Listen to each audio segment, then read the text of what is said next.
Hello students, in today's lecture we are going to discuss one of the most important topic regarding thermodynamics, heat of reaction at constant volume and at constant pressure. This is the 8th lecture regarding this topic. So let us start. First I am taking the case of constant volume. देखो heat of reaction in terms of Q, ये मतलब in terms of Q हमें निकालना है heat of reaction की value और इन दो कंडीशंस पे. तो first of all I am taking constant volume case. तो according to first law of thermodynamics क्या होता है, change in internal energy is equal to Q, that is amount of heat absorbed plus work done. अब यहाँ पे जो हमारा work done होता है it is pressure volume work. So let us take it for the case of expansion of the gas.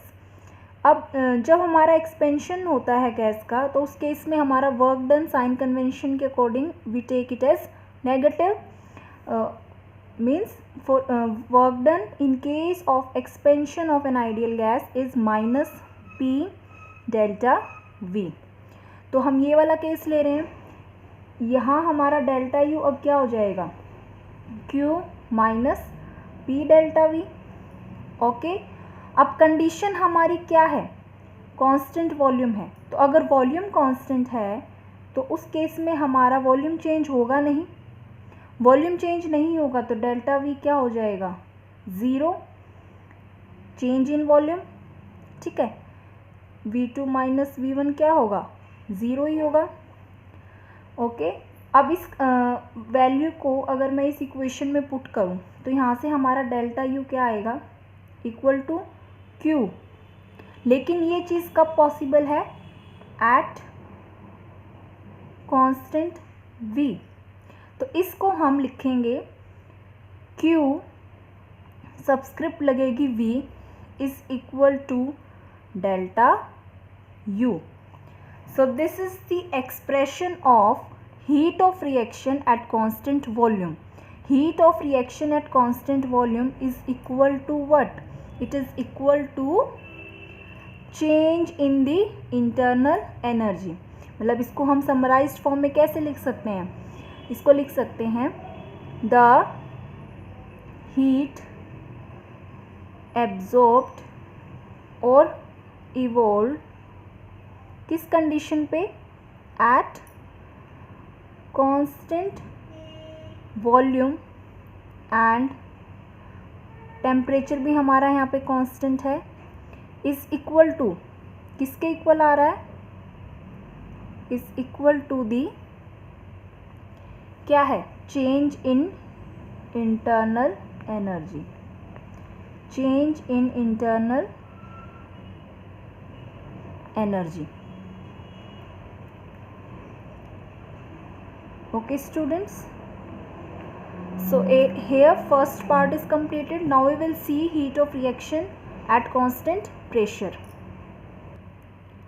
So at constant pressure we have to find out value for Q.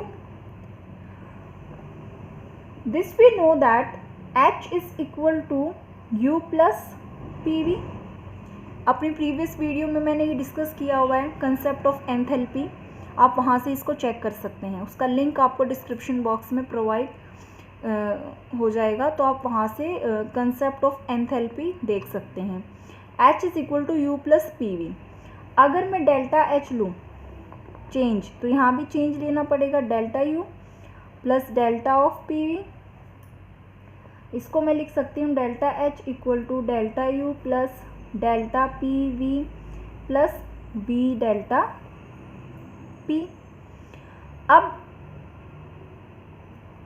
Sorry V delta P, तो यहाँ पे आएगा जैसे एक delta P we में है तो एक बार पी को चेंज करना है, वी कांस्टेंट रखना है, फिर पी कांस्टेंट रखना है, वी को चेंज करना है. तो यहाँ पे पी को चेंज किया है, यहाँ वी कांस्टेंट रहेगा, सॉरी पी कांस्टेंट रहेगा यहाँ पे और डेल्टा वी ये होगा.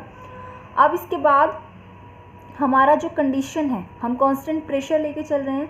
अगर कांस्टेंट प्रेशर है तो delta P term again zero, तो यहाँ से हमारा डेल्टा एच क्या आ जाएगा, delta U plus P delta V. अभी हमने स्टडी किया था वहाँ, अभी प्रीवियस जो मैंने एट कांस्टेंट वॉल्यूम वाला जो डिफाइन किया था, उस केस में डेल्टा यू था Q minus P delta V. कब? In case of expansion of an ideal gas. ठीक है, एक्सपेंशन प्रोसेस के लिए अभी ये इक्वेशन हमने निकाली थी। Substituting the value of delta U in above equation we have delta H equal to Q minus P delta V plus P delta V. तो ये कैंसल आउट ईच अदर, ये दो टर्म। ठीक है, तो अब हमारा डेल्टा एच किसके इक्वल आ रहा है? क्यू के। लेकिन ये चीज़ कब पॉसिबल है? At constant pressure. तो इसको हम लिखेंगे सिंबल के साथ या इसकी सबस्क्रिप्ट लगाएंगे पी। तो heat of reaction at constant P is equal to delta H.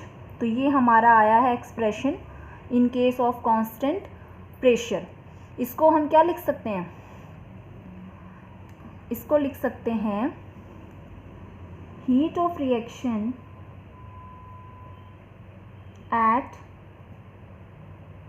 Constant pressure is what? Is the क्या है? Enthalpy change. उसमें क्या आ रहा था? उसमें था हमारा इंटरनल एनर्जी चेंज। तो जो हमारी समराइज्ड फॉर्म निकलेंगी वो क्या निकलेंगी? Q at constant V is equals to delta U, that is change in internal energy, and Q at constant P is equal to delta H, that is change in enthalpy। अब इसके बाद इसके एक और फॉर्म है, इन दोनों में relation है, या आप कह सकते हो इन दोनों में रिलेशन है, उसको भी देख लेते हैं एक बार। अगर मैं कोई आइडियल गैस लूँ, जैसे आइडियल गैस हमने ली, उसके लिए हमने इक्वेशन पढ़ी हुई है, ideal gas equation PV equal to nRT। अगर मैं इसको मतलब यहाँ पे हमारा जो P है वो कांस्टेंट है और जो T है वो भी क्या है? कांस्टेंट है। ये कंडीशन है हमारे पास। ठीक है, volume of gas is changing from V1 to V2 और number of moles are also changing from N1 to N2। ये किसके लिए केस है? गैशियस मोइटी के लिए है, मतलब जो भी हमारा सिस्टम है उसके अंदर हमारे गैशियस प्रोडक्ट और रिएक्टेंट हैं। तो अब उस केस में इनिशियल स्टेट हम कैसे लिख सकते हैं? P तो कांस्टेंट है, T भी कांस्टेंट है। इनिशियल स्टेट हम लिख सकते हैं PV1 इक्वल टू nRT और फाइनल स्टेट हम लिख सकते हैं PV2 इक्वल टू nR2T। ये इनिशियल स्टेट हो गई है हमारी और ये फाइनल स्टेट हो गई है। अब अगर मैं इनको सब्ट्रैक्ट करूं, जैसे PV2 minus PV1, let it be equation से 1 and this to be second equation 2 minus 1, तो क्या होगा? PV2 minus PV1 equal to N2 minus N1 और RT कॉमन आ गया। ठीक है, इसको मैं लिख सकती हूँ और P delta V equal to delta N, यहाँ G लगाना ज़रूरी है क्योंकि I am taking the case for gaseous reactant and product, delta NG RT। तो यहाँ से हमने ये वैल्यू निकाली है। अब इस वैल्यू को हम कैसे यूज़ करेंगे इन दोनों के बीच में रिलेशन फाइंड आउट करने के लिए? देखो हमारे पास ये इक्वेशन थी, इसको मान लेते हैं इक्वेशन A। इस इक्वेशन में था delta H is equals to delta U plus P delta V। तो P डेल्टा V की अभी हमने वैल्यू निकाली है, इस P डेल्टा V की वैल्यू हमने निकाली है which was delta NG RT। अगर मैं ये वैल्यू यहाँ सब्सटीट्यूट करूँ तो डेल्टा H किसके इक्वल आ जाएगा? Delta H will be equal to delta U plus delta NG RT। ठीक है, एक तो ये इक्वेशन हो गई। और कैसे लिख सकते हैं इस इक्वेशन को? और इस इक्वेशन को हम चेंज करके लिख सकते हैं as we know that delta H equal to QP and delta U equal to QV। तो this equation can also be written as delta H की जगह हम क्या लिख सकते हैं? क्या लिख सकते हैं? QP equal to delta U की जगह QV plus delta NG RT। तो ये हमने रिलेशन फाइंड आउट किया है between delta H and delta U, और you can say that QP and QV। ठीक है, ये सिंपल सी कुछ डेरिवेशन थी जो हमने आज की क्लास में डिस्कस की हैं. अगर आपको कहीं पे कोई स्टेप समझ में नहीं आता है, then you can ask in the comment section. Okay students, thank you and have a nice day.